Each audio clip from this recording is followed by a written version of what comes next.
Broadcasting live from atop the Rocky Mountains, the crossroads of the West. You are listening to the Liberty Roundtable Radio Talk Show. Happy to have you along, my fellow Americans. Sam Bushman live on your radio. Hard-hitting news the networks refuse to use, no doubt, starts now. This, my fellow Americans, is the broadcast for May 15th in the year of our Lord 2025.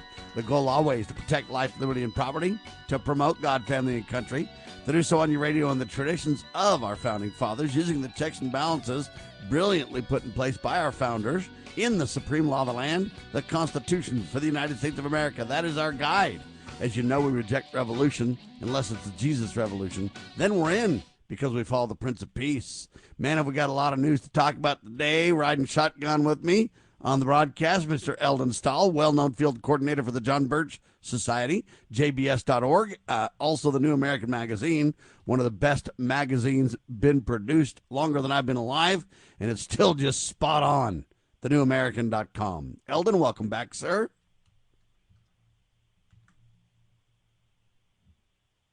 Uh-oh, we got to get a hold of Eldon.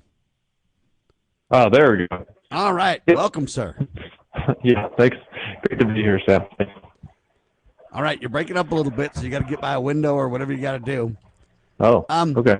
So summer's coming. It's freezing cold right now, at least in Utah. It's just not very warm. They're having a heat wave in Texas, so it's out of control there. So cold in Utah, hotter than all get out in Texas. And what I find interesting is people are starting to talk about summer already. And USA Today asks a question. I want to see if you can answer this. What is the best temperature to set your thermostat at this summer? Boy. What do you think it needs to be there, Eldon? 70. Lizzie says 72. You say 70. I say it's pretty cold in the summer to be at 70, man. It's hard, you know.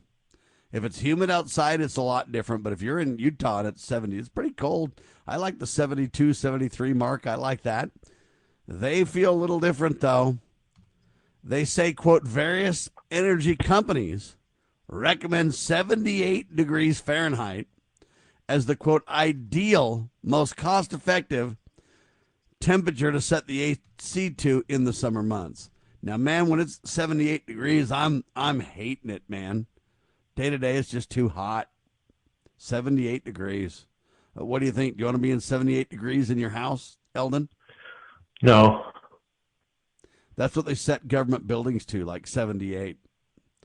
That's why when you go there and you get all tired out in the government building, you have to go home to recover. You know what I mean? Anyway, very strange. When I get what they're saying, it's kind of a sweet spot between dollars and cents and cool and, you know, not too hard on the equipment and da-da-da. I get it. But for me, it's just got to be colder than that. You know, I'm not a global warming guy. I don't like places that are too hot. I just can't deal with the heat very well. Anyway, I just thought that was an interesting little tidbit.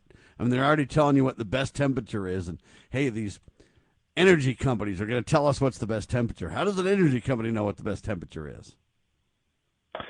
It seems like they would have some interest in that, the answer to that question, wouldn't they? Well, and you would think they would want the number colder or, you know, lower, because then they'd make more money on electricity, right? Yeah, but a lot of these energy companies, they're under a bunch of mandates from the government, and they're already benefiting from a artificial monopoly created by the government. In some places, they actually have competition in power, though. Some places. It's rare, but when they do, I think that's a good thing, and I'd like to see more of that for sure. Yep. Anyway, I just thought it was a very interesting question. NPR is in the news, National Public Radio, and it's called an NPR/IPSOS poll. And they claim that more than half of Americans are against ending birthright citizenship. That's the practice of saying, hey, any child born on U.S. soil is automatically a U.S. citizen. They point to the 14th Amendment for it and everything else. And they want you to believe that, hey, NPR IPSOS poll finds that more than half of Americans are against ending birthright citizenship. What do you say to that, Eldon? It's not surprising that NPR would try to push some idea like that. I mean, but the other side of it is, you know, a lot of people just don't really, I think, understand what it is and what it means. What the 14th I think Amendment. you hit right there on the reality for this. I think what it is, what it means, it's how the questions are phrased. No doubt, NPR/IPSOS can get this answer like that because that's what they want. But it all depends on how you phrase it. I mean, if you're like, hey, do you believe, based on the 14th Amendment, that's been the case for 100 years in America plus, and do you think that, we ought to let, babies that are born here stay here and be citizens? Then people are going to be like, oh, sure, of course. But if you were to say something like this, do you believe that people who intentionally exploit our rule of law, our systems, and basically bring women illegally across, into our country, across international lines or whatever you want to call it, and then they basically have a baby that the taxpayers have to pay for the cost of the baby and school and all this other stuff, and so they exploit our system, come here virtually for handouts and to create anchor babies. Do you believe that should be? And I'm telling you, the same people will say, wait, hold on, no, wait a minute. Right. And it's all how you put the reality to it, right? Yeah, I think so. I mean, to illustrate how disconnected we are as a society from what the Constitution says and means, it took millions of dollars probably to get that case about whether Trump should be thrown off the ballot in Colorado by the Secretary of State of Colorado. And what it came down to is finally they read the actual last sentence of the 14th Amendment in the 5th section, which says Congress shall have power to enforce this amendment by appropriate legislation. And they decided in their infinite wisdom that when it says Congress, it means Congress, not the Secretary of State of Colorado. And a fourth grader could have told you. And that's what a lot of our checks and balances are all about. And, Donald Trump says this is all about slavery. That's what the 14th Amendment was about. And I think that's what it was partly about. But I don't think the Founding Fathers ever intended for anybody that somehow sneaks across our border or somehow, it reminds me of safe on a base. You just run to the base, doesn't matter how you got there, and you're safe. Mm-hmm. And normally you're supposed to go from base to base, but let's just say I just run straight from the batter's box, and I just literally run to third base and then run back to home. Say, hey, man, I'm there. I touched home. I'm safe. I'm good. No, you didn't go around the bases, dude. You skipped first and second base. You can't do that. Well, it's the same thing with this kind of anchor baby scenario. I get the point that, hey, you know what? They're saying, if you're here and you have children and they can be citizens, and even if the parents are naturalized, hey, and you're born here, you can be a citizen. I get some of that. But I think we've gone way too far, and we're playing games to say, hey, if you just violate all our rules, but you're safe, then you're good. And I think that's where the lie is, right? Yeah. Well, yeah. I mean, there's a good article on the newamerican.com, if you look at it, about the anchor baby situation, the birthright citizenship, and what that actually, what was the intent of those who wrote the 14th Amendment. And of course, it wasn't to grant citizenship to those that have invaded our country, come in here illegally, and then to grant them some sort of reward for having a child on our soil. Yeah. That was not the intent. What's that one called? Who wrote that one? Joe Wolverton. I'll have to look up. I can get you the title a little bit later. It's called The Myth of Birthright Citizenship. Hey, there you go. A constitutional and historical refutation. I'm going to refute this, right? Yeah. And it's really educational about kind of the history, the details, what's kind of going on. It's a myth, folks. And that's really what Joe's pointing out. He kind of highlights this important reality that, hey, you can't just do anything to get here and then act like it's the rule of law.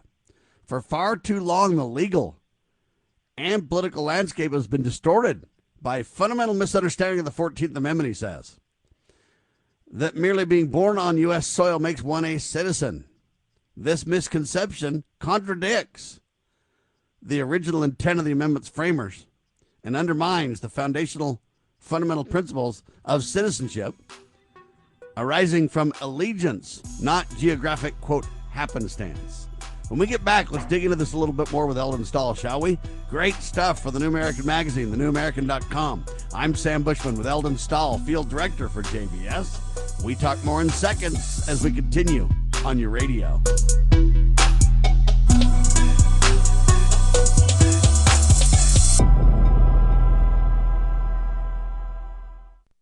Why don't we say to the government writ large that they have to spend a little bit less? Anybody ever had less money this year than you had last? Anybody ever having a 1% pay cut? You deal with it. That's what government needs, a 1% pay cut. If you take a 1% pay cut across the board, you have more than enough money to actually pay for the disaster relief. But nobody's going to do that because they're fiscally irresponsible. Who are they?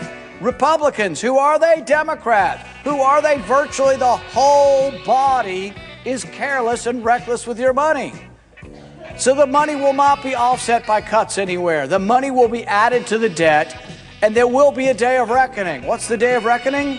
The day of reckoning may well be the collapse of the stock market. The day of reckoning may be the collapse of the dollar. When it comes, I can't tell you exactly, but I can tell you it has happened repeatedly in history when countries ruin their currency. Do you treasure your liberty? Well, at lovingliberty.net, we most certainly do. And we want to help protect your liberty too. Become part of the family. Everyone knows that the core of any society is the family. Therefore, the government should foster and protect the integrity of its family, we the people. Won't you join us as a Loving Liberty sponsor to help us promote the principles in the 5,000-year leap? Let's restore the miracle that changed the world at lovingliberty.net. As you are aware, America is divided over every fault line possible. This is intentionally fostered by those who do not love God, family, or country. We believe a peaceful future as a free people absolutely depends on civility. Clarion Call for Civility is looking for funding and volunteers at every level to make our hopes and efforts a reality. Please donate, sign our pledge, and help us in our sacred cause. Please visit callforcivility.com for more details. Callforcivility.com.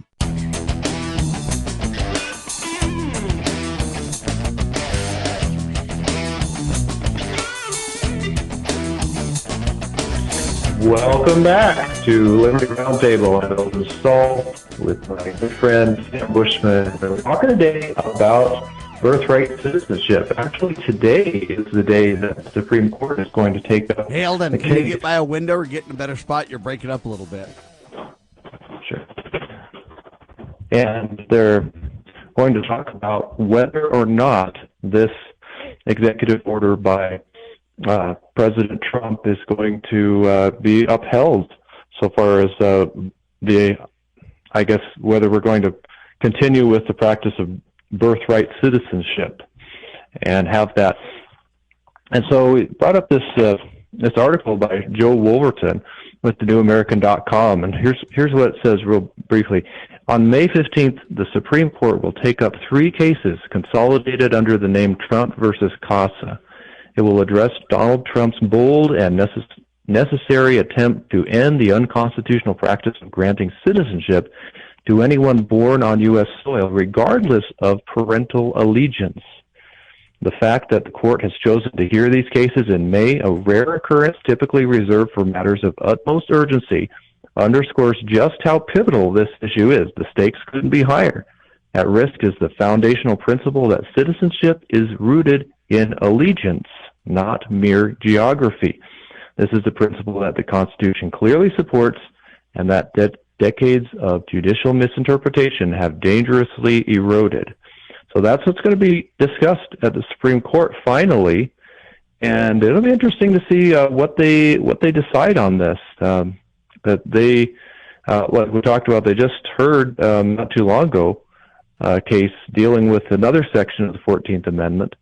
But this one is, I believe, the first section of it, where what the advocates of birthright citizenship often like to quote is anyone that says all persons born or naturalized in the United States, and then they skip a clause. People like to do that like to trick you with the Constitution. Are citizens of the United States and of the state wherein they reside. The part they like to skip is and subject to the jurisdiction thereof. So, subject to the jurisdiction thereof, that has implication and long historical implications on allegiance rather than just geography. So that's what's going to come up. They're going to be. The other thing I find interesting that. about that is think about that. Read that last part again. Okay, it says subject to. And subject to the jurisdiction thereof. So who's the jurisdiction thereof? And the answer is the national legislative body. It's Congress. And so one of the frustrating things for me right now, Eldon, is this is going to court right now. And I appreciate that because there's conflicting cases and appellate judges that are all out of control and all that kind of stuff.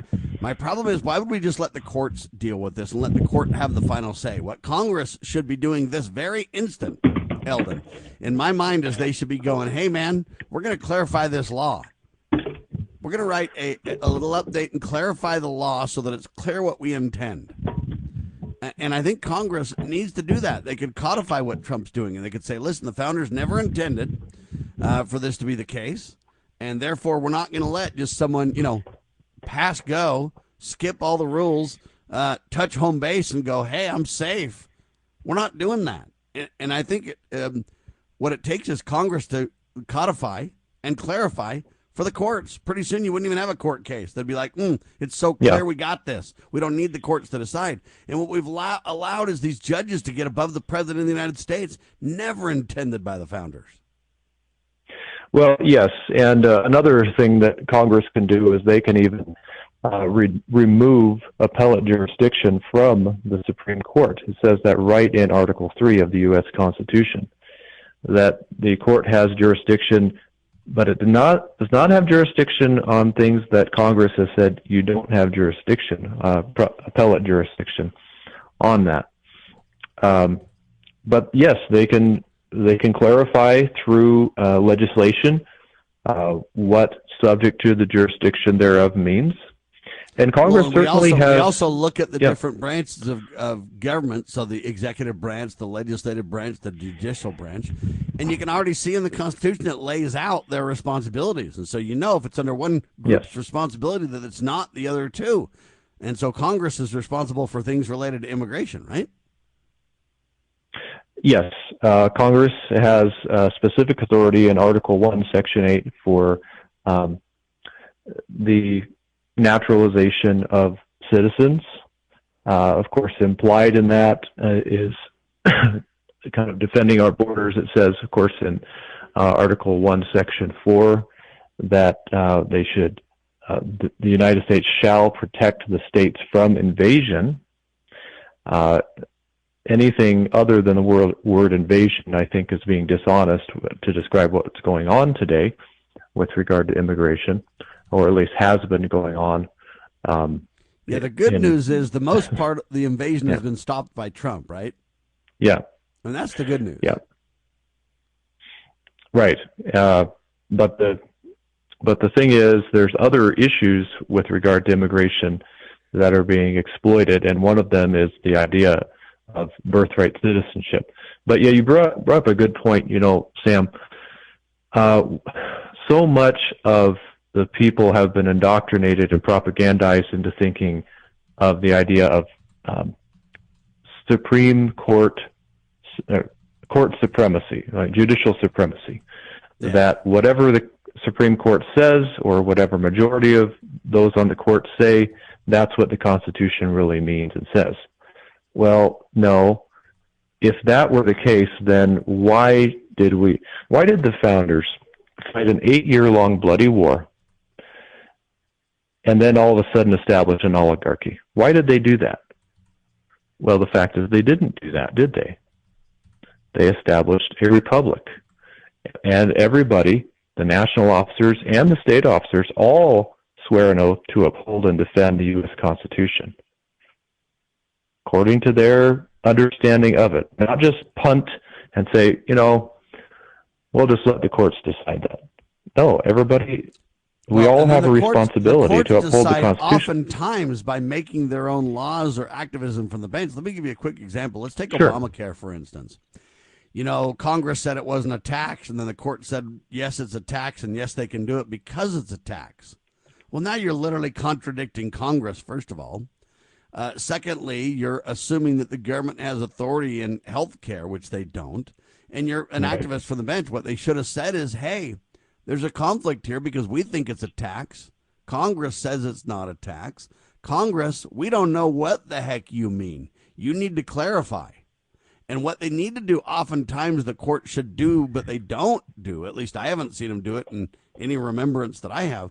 They need to come back and say, listen, we're clueless. We don't even know how to interpret this. It's so vague by the Congress.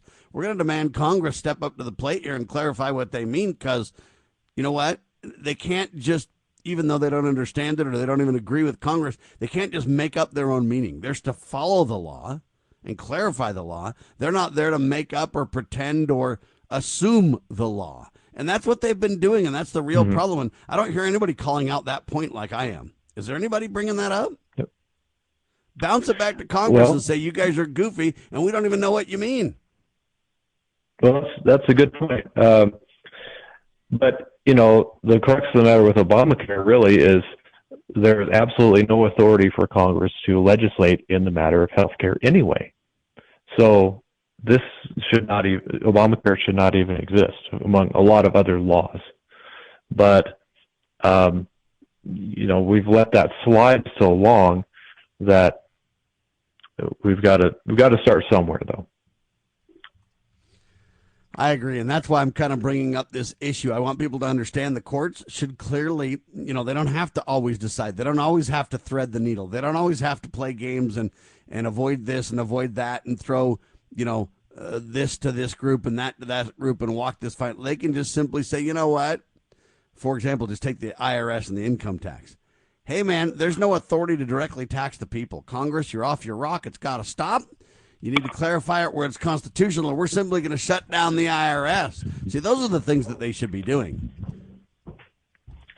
Well, the IRS really should not exist. It took an amendment to really give power to the Congress to directly tax the people without regard to apportionment. Of course, that was right in line with the second plank of the Communist Manifesto. But even at that time, people were so disconnected with the intents of the founders that they allowed that to happen, and it was sold as something that was just going to tax the rich, of course. Yeah. Well, now we know the truth, right? Yeah, and they put it in place, then they sat on it for years because they knew that it wouldn't fly, but they had the law there, and then later in the war, they're like, hey, let's put it on as a war tax, and then it never got taken off, and they just incrementally moved this lie needle forward, and we, the people, need to educate ourselves and push back to stop. Yeah, the bottom line is that we have the Constitution, the type of government that we understand and demand be enforced. So we've got to take personal responsibility for understanding and demanding adherence to the Constitution. Amen. That's why I'm calling it out, ladies and gentlemen, why Joe Wolverton over at the New American calls it out so clearly. Hey, it's a myth of birthright citizenship. If you want to study the constitutional and historical reality about it, get her done. Anyway, he's an attorney at law, constitutional attorney. Great article. All right, when we come back, I want to talk about prices. CNN and Donald are having a little bit of a feud. I'll tell you about it in seconds. I stand with the Donald. How about you? All right, Eldon Stahl with me. John Birch Society, jbs.org, thenewamerican.com. He's a field coordinator and doing a phenomenal job as we continue in seconds on your radio.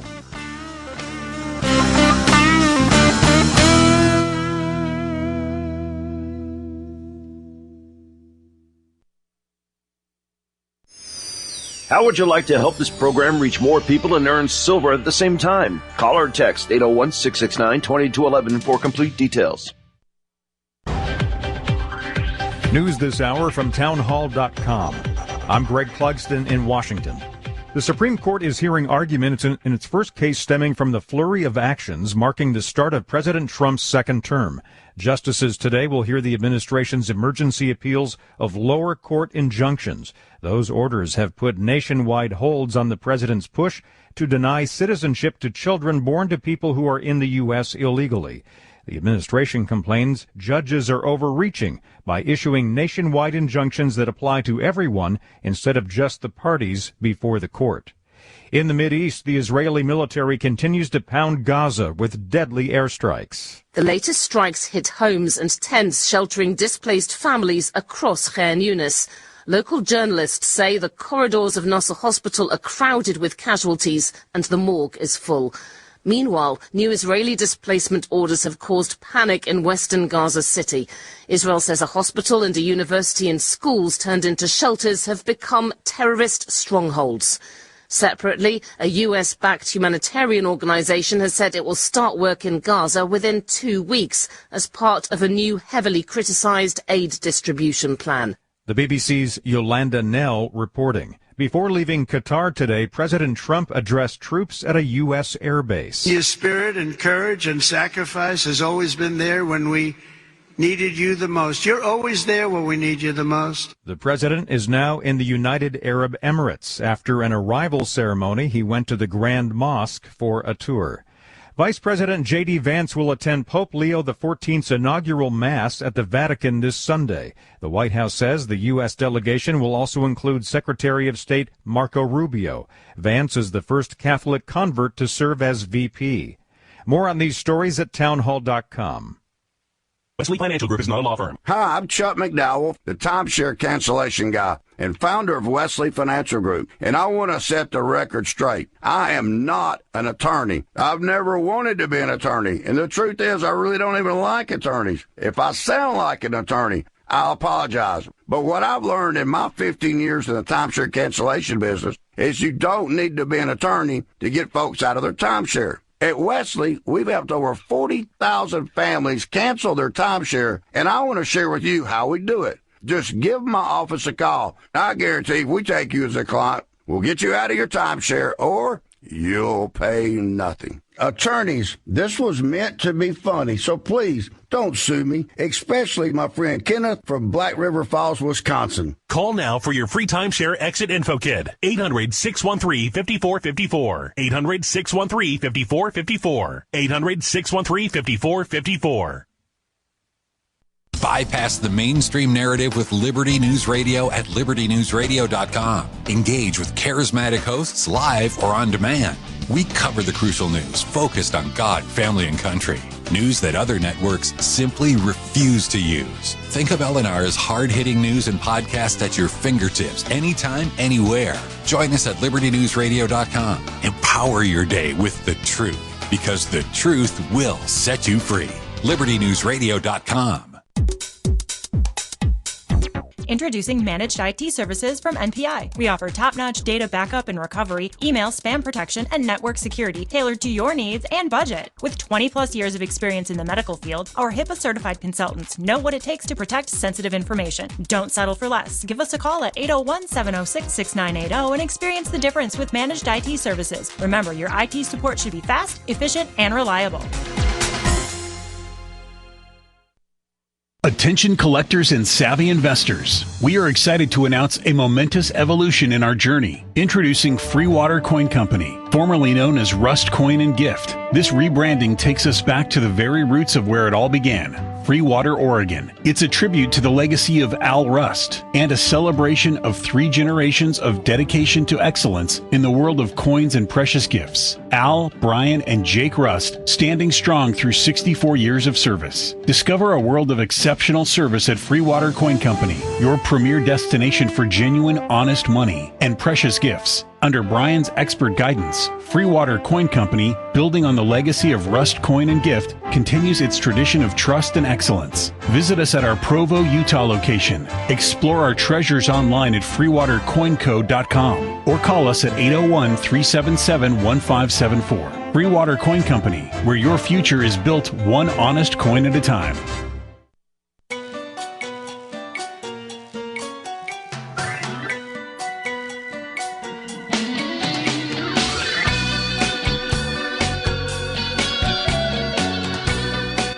Broadcasting live from atop the Rocky Mountains, the crossroads of the West. You are listening to the Liberty Roundtable Radio Talk Show. The libs seem to be losing their minds. Everything that happens, they want to argue. I mean, they're just the great contrarians. We're going to rename the Democrats the Contrarian Party because that's all they've become. So Donald Trump said, hey, man, prices are going down. Things are getting better. CNN said, no, they're not. So now CNN, quote, dismissed President Trump's claims about falling grocery prices just weeks before government data came out and confirmed the sharpest monthly decline in food costs in nearly 5 years. So Trump said it was true. CNN said, no, Trump's a liar. It isn't true. And then, hey, it comes out and it's true. The latest, quote, consumer price index, CPI, if you will, showed the food at home index dipped 0.4% in April. They say egg prices dropping 12%. Hey, man, that's the longest or the most since 1984. Those numbers landed on Tuesday, the same day CNN Business was forced to concede and admitted the president's claims are true. Yeah, they previously took a hard line, said it wasn't true, it wasn't falling. Trump claimed last Thursday and Friday the grocery prices are down. And then CNN reporter said, false again. Well, now Trump got the last laugh. It's true, Eldon. What do you say to this? This is what I mean by clown reporting. Yeah. They don't even go to the numbers to find out the facts. They just go, Donald said that. He's crazy. He's off his rock. He's nuts. Well, now they get burned and proven wrong. These guys are a news organization. They're supposed to do the who, what, when, where, why of a story. And if you disagree with Donald, why don't you go look it up first? But no, they're so rabid, so hate-filled, so belligerent, so psychotic, so contrarian that they just reject him and then have to backpedal and go, I guess it's true. It's a clown show out there, sir. Well, when you see patterns like that where they have to make major retractions, major apologies for how they reported, it tends to give you an indication that you're dealing with not a news organization, but a propaganda outfit. And that is something that, you want to be aware of. Of course, every news organization has a bias, has a slant. They have to decide what to include and what not to include. But when you have things like, what happened, 30 years ago now, where it was, do you remember the thing, I think it was on 2020 or where they had to admit that they should not have put incendiary devices by the gas tanks of these Chevy trucks when they were being tested. And they had done this report that if there was a collision with the Chevy truck, that the gas tank could explode and all of this, and people freaked out and didn't buy the gas tank or didn't buy the truck. Hey, and then, honey, don't take the Chevy today. It might blow up. Do you remember that? Yes. If you look up, it's on the first of this documentary. You can find it on YouTube called Behind the Big News. Behind the Big News. It's real good. And, they, it's funny. They, finally they're forced by the lawyers to admit that they messed up. And they said, we admit that putting incendiary devices, by the gas tank was a bad idea from the start. Really? Yeah, that's an understatement. Wow, okay. We should not have claimed that this is, blah, blah, blah. I'm like, oh, yeah. Yeah, this is in other words, we lied through our teeth, and we're being forced to say this on the air so we don't lose our shirts in court. Yeah. It reminds me of the Pintos of the 1970s, huh? Uh-huh. Yep. Yep. So, news, you really have to be careful. But sometimes they are just totally caught with their pants down, and they have to admit that All right. they lied. Here's the hashtag at POTUS. Prices are down. Groceries are down. Gasoline yesterday in 3 states hit $1.98 a gallon. I keep hearing about prices and inflation, but prices are coming down. Not going up, Trump says. CNN disagreed and then got forced to agree. I just like that. There you have it. All right, there's a big old fracture vote now. House GOP fractured as key vote on Trump's, quote, big, beautiful bill, Fox News. Almost all of the cuts that Republicans hope to pass in the coming weeks, believe it or not, they play games. They've rigged it. And they say it will only last until President Trump is set to leave office. So all the tax breaks they're doing, they're not planning long term. They're just planning till Trump's out of office. The strategy is an old one for Republicans. Cut taxes for a few years, avoiding the need to account for their, quote, cost overruns and their cost over the long term. And then what they do is they bet that the reductions will become popular enough over time to then be, quote, renewed by Congress, expecting them to continue them. They're playing the same tricks that they played before Eldon. And I look at this and I go, they've been in there for almost 5 months now. And they haven't really passed anything hardly. We'll get to that later in the show, but they haven't passed anything hardly at all. And they've literally failed.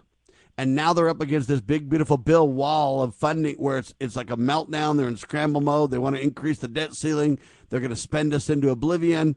It passed the House, I guess, but it's a big old failure, and it's going to be a big old battle. And at the end of the day, I don't think they can take claim for anything valuable in this thing. It's a failed, big, beautiful bill. Yeah, I don't know. Isn't that what happened with the Tax Cuts and Jobs Act back when Trump's first term?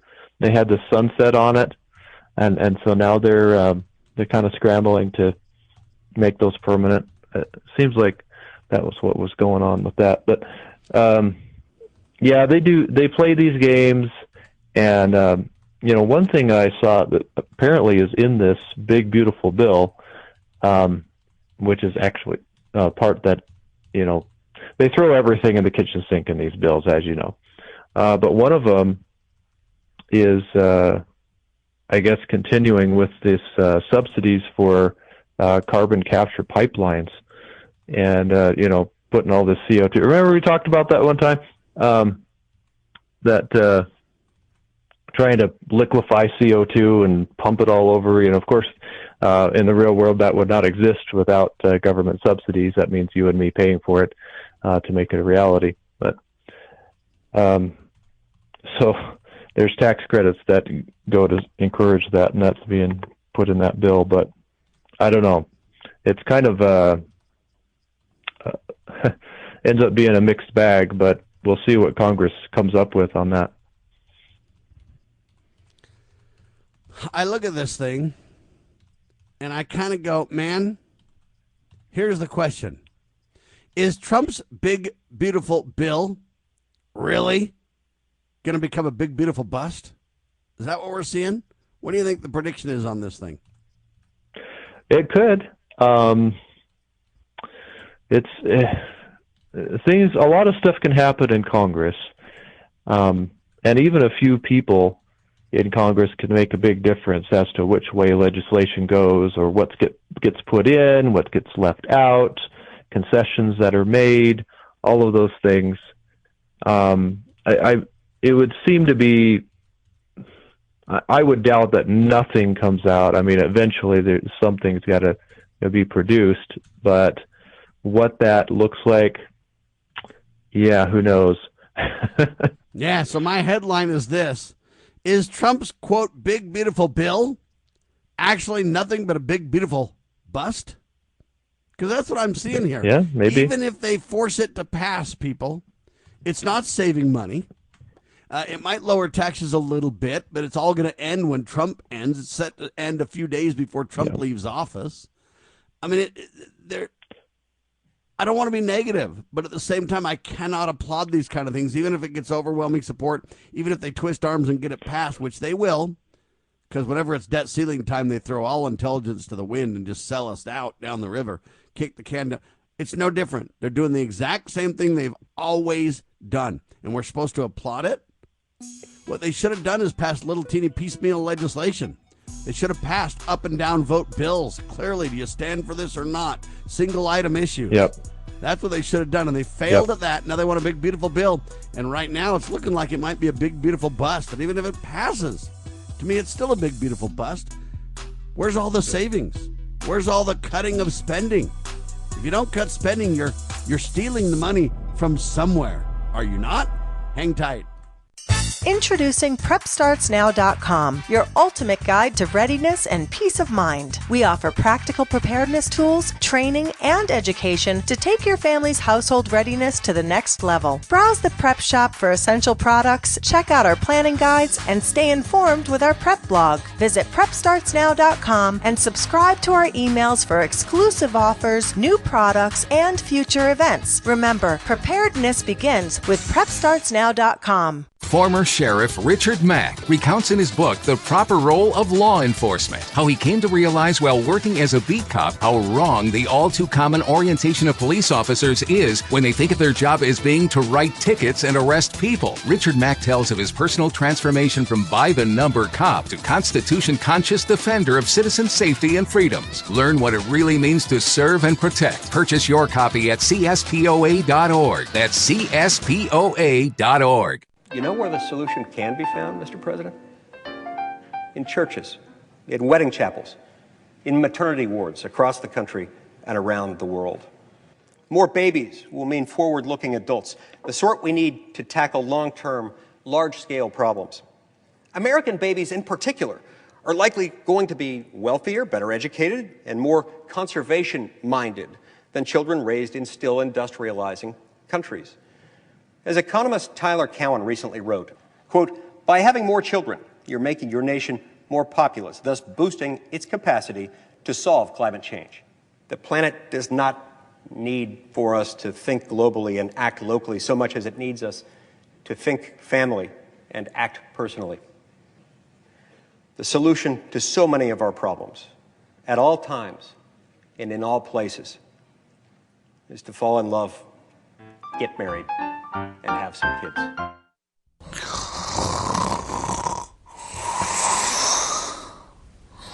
Preview.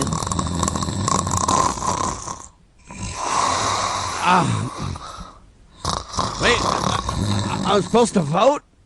Hey, hold on now. Wait a minute now. I don't know what's going on, ladies and gentlemen. This is real, not a joke. A clip from C-SPAN shows Republican Representative Blake Moore from the state of Utah being woken up early Wednesday morning to go ahead and cast his vote for an amendment during a House Ways and Means Committee, quote, markup vote is what they call it. And the dude was caught sleeping. He's on camera, and he's snoring and sleeping. And the headline says, "Props to the cameraman." And they caught this guy sleeping, and another representative had to wake him up. Then he voted, and he laughed, and now he wrote a press release saying, "Hey, man, you know." Anyway, it turns out, and this is the key, I'm not really trying to criticize this guy because it could happen to any of us, folks. But they say the video shows the camera panning over the representative as each is called to cast their vote. Listen, at 4:57 a.m. Eastern time. So these clowns stayed up all night. They were up all night. These clowns literally stayed up all night. And the bottom line is the guy got tired. And I'm not downing him because I can totally see how he got, I see how he got so tired or whatever. And to me, I mean, you can make fun of the guy for falling asleep. But I'm not trying to do that because I understand that, hey, the guy's been up all night. It's boring as all get out. You got some, debate or discussion going on. Some, house critter pontificating for hours on end and everything else.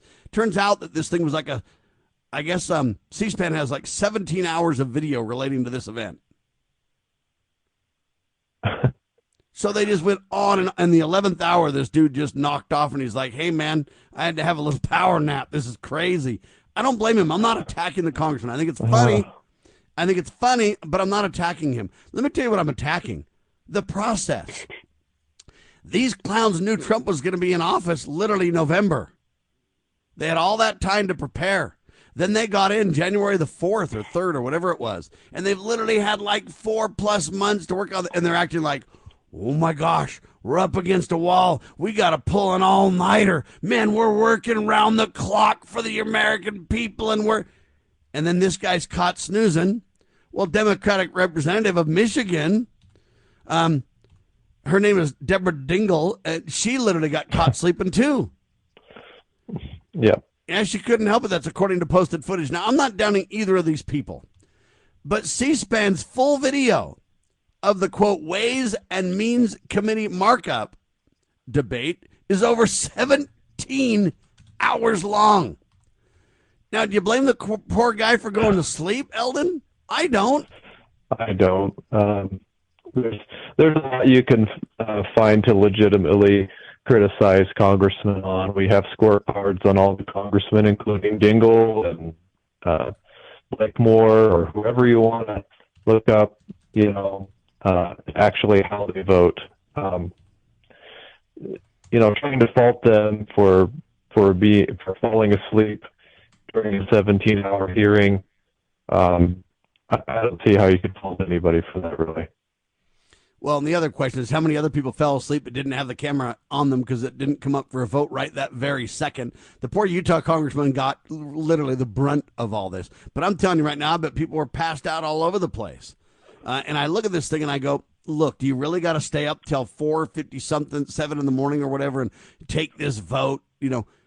Look, you've had over 4 months to work on this stuff.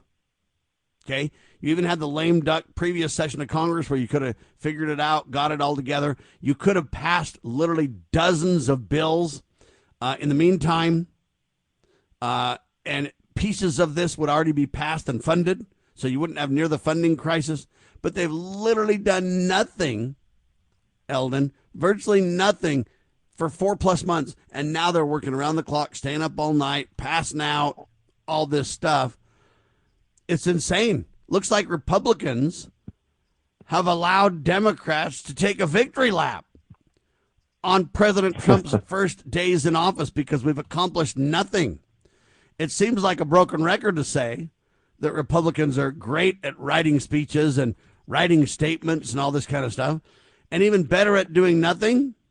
But that's what's really happened over the last the last 100 days. Republicans, believe it or not, just so you know, they have sent Donald Trump, guess how many bills this, quote, congressional session. How many bills do you think they put on Donald's desk? 3? Not very many. You said 3? Yeah. You're close. It's 5. Oh, 5. Okay. Well, 5 bills. I was pretty close. 5 bills in almost 5 months. So you got a bill out a month, and you're working around the clock there. Everybody's passing out. I mean, you're just so at work, Now, let me give you kind of a comparison so you understand. Former President Barack Obama signed 14 bills in his first 100 days. Former President Joe Biden signed 11. But did Trump, he really in his sign first go-round, signed 30 bills into law. And so they're literally failing at an epic rate. Donald Trump's done a great job trying to do his very best to lead by example and put executive orders in place. What we need is Congress to codify and back what he's doing. They've done none of it. They've slow-walked everything and absolutely are failing going into 26. I'm saying we ought to fire all 435 of them to get rid of them all. Well, it certainly illustrates why it was so wise. Robert Welch, who founded the John Birch Society, said, don't expect that electing and putting the right person in the office of the presidency is going to solve things that much. Really, it comes down to Congress is the key. Not to say that the president is insignificant, but really, if you want lasting change, it's going to be Congress. You got to focus on Congress. Wow, I don't even know how to respond to this. They've literally sent Trump 5 bills in 5 months. Now, normally, I'd be happy about that because I don't want them to pass a bunch of bills. I want them just to quit wrecking stuff. But in this case, we've had a once-in-a-lifetime opportunity to put some common sense things in place to reduce spending, to stop birthright citizenship, to hold people accountable, to reduce taxes, to, all these things. Congress hasn't done any of it. Yep. We got some real problems in Congress. A lot of people say, oh, well, there's Republican majorities in both chambers. Well, okay, but that doesn't really mean as much as people might think it means. Anyway, Trump signed 30 bills in his first administration, this time 5. I don't even know how to respond to that, except I'm just completely disappointed. What do you think of this idea that we just need to fire all 435 of them, though? I mean, we just need to send such a mandate, such a clear message that you guys are just out on your ear. Never again will we tolerate you claiming you support Donald Trump. You're waving the flag in the background while Trump's speaking. But yet at the end of the day, you've done everything you can to circumvent what could have been accomplished. And if we're not very careful, they're about to fail on the big, beautiful bill or pass it and spend us into oblivion. One of the two. Both are failures, in my opinion. And then it's time to start the election cycle for 26 there, Eldon. They have nothing to run on. Yeah, and, I personally, my Congresswoman from Wyoming, I think she's doing a good job. But there's a lot of room for improvement all across Congress, and I'm sure that I can find something that she can improve on as well. Well, do you know how she voted on the big, beautiful bill? They just voted. I don't. I'll have to look up how she voted on that. I want to know that kind of stuff, because if you voted for the big, beautiful bill, I've got a problem.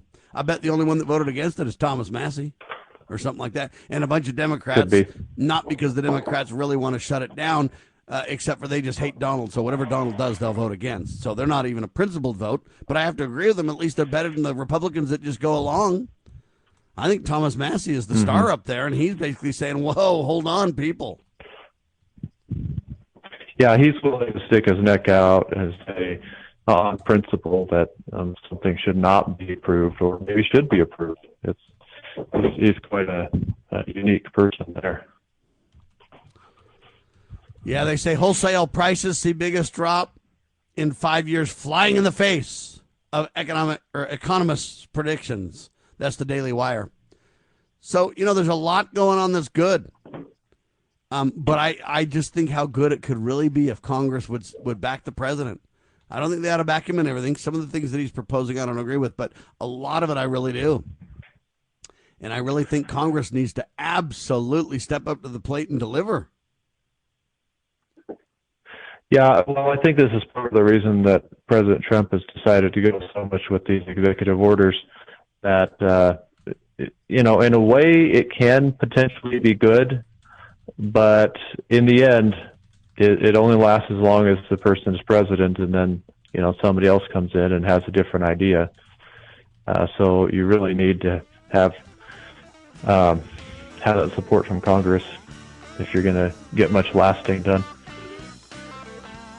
Yeah, another headline for the Washington Examiner says this: Congress gives Trump few wins for his first 100 days. Yep. Anyway, I'm going to tell you the 5 bills that got, to Trump next hour, okay? And then we'll talk more about the Democrats, because everybody wants you to believe the Democrats are melting down, and they certainly are. But I think the Republicans are melting down in a different way. They don't know what to do with the opportunity that they can win. They're so used to failing and not being able to win and having an excuse. Now that they don't have an excuse, it becomes all too evident where they really stand, doesn't it? All right, hour 1 in the can. Eldon Stahl with me. TheNewAmerican.com, JBS.org. Back in seconds. God save our republic.